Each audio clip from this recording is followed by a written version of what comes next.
So, hey everyone, welcome back to another quick and very interesting tutorial. Where in this quick tutorial, I'm going to show you how you can create a fake hacking screen for your YouTube videos or for any type of content that you are creating just by using your browser.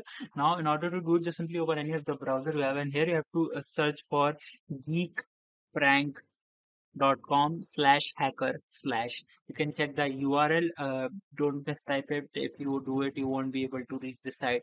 Now, once you go over there, just simply hit on this option of full screen, and here you can see a fake page has been started. There are multiple things that are available here that you can use to look like that you have been hacking something or doing something. Now, here you can see you can even automate the process here, and multiple pages will open, and it will look very cool.